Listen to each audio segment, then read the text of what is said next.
Ya Allah, panjangkan umur semua orang yang menonton video ini.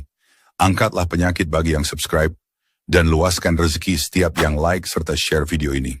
Semoga rezeki mengalir luas sampai 7 turunan ke anak cucu, dan setiap doa serta kebaikan membawa berkah untuk kita semua.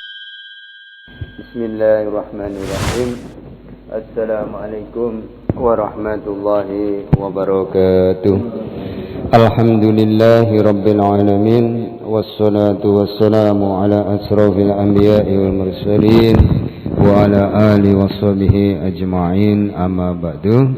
Jamaah yang dirahmati Allah Subhanahu wa taala, tidak henti-hentinya kita senantiasa bersyukur karena kita diberikan umur yang manfaat untuk akhirat kita, yaitu bisa melaksanakan sholat subuh berjamaah. Kita lanjutkan dengan perintah Allah untuk belajar agama, sehingga setiap amal-amalan kita dilipat gandakan 1000 kali pahalanya.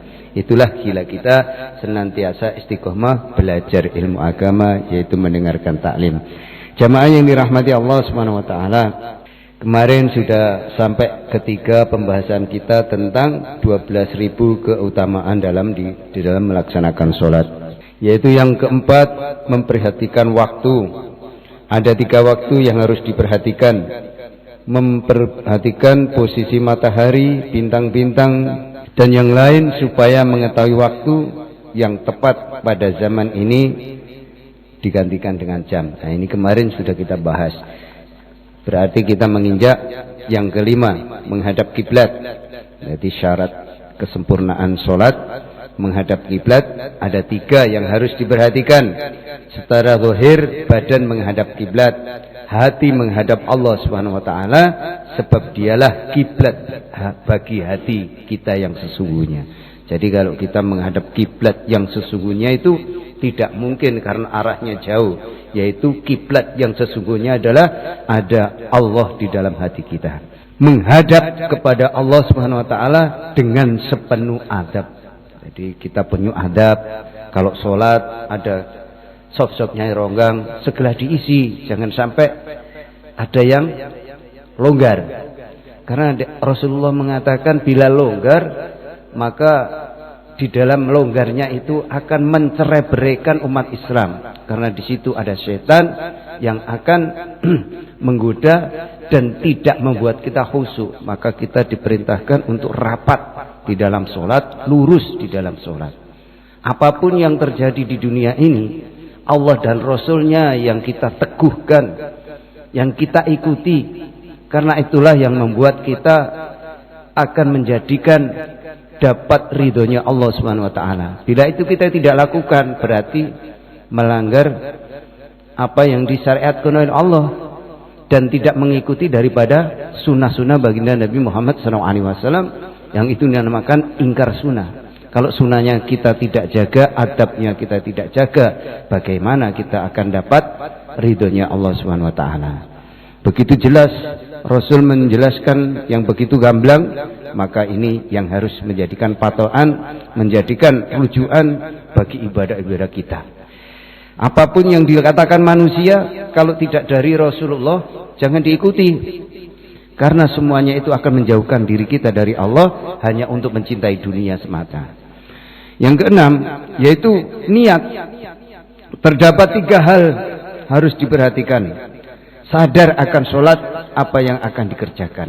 Jadi kita niat sholat itu menguatkan hati, supaya kita ini sholatnya betul-betul khusyuk. Maka harus dengan niat. Kemudian berdiri di hadapan Allah Subhanahu wa taala, merasa dilihat oleh Allah. Jadi kalau kita sudah berdiri ini merasa dilihat oleh Allah. Bagaimana ciri-ciri khas khusyuk? Kita ini khusyuk nggak bisa karena diliputi dengan nafsu. Maka ketika Allahu Akbar, itu betul-betul fokus ingat Allah. Itu sudah dihitung khusyuk, kata Rasulullah. Itu bagi orang-orang awam seperti kita ini. Beda dengan ulama, dengan para orang yang sudah dapat hidayah penuh.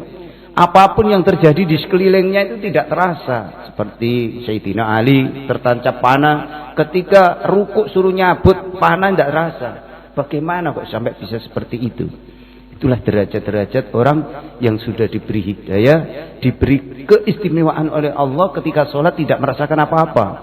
Jadi kalau kita sholat masih bisa merasakan sekeliling kita, berarti sholat kita baru belajar sholat. Maka karena kita belajar sholat, senantiasa kita berjamaah. Jangan sampai tidak berjamaah, rugi. Itulah yang diajarkan oleh baginda Muhammad SAW.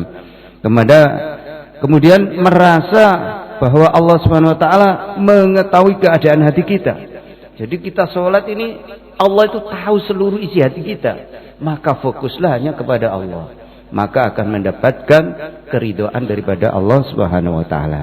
Ini saja jamaah karena panjang 6 bab tentang kesempurnaan daripada sholat, yaitu menghadap kiblat, niat yang harus kita fokuskan hanya kepada Allah Subhanahu Wa Taala. Dengan penjelasan-penjelasan ini, mudah-mudahan sholat kita diberikan oleh Allah Subhanahu Wa Taala kekhusyuan.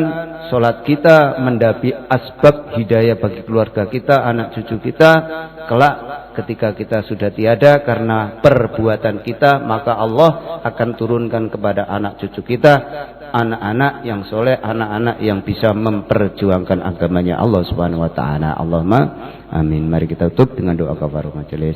Subhanaka Allahumma wa bihamdika asyhadu an la ilaha anta astaghfiruka wa atubu ilaik. Wassalamualaikum warahmatullahi wabarakatuh.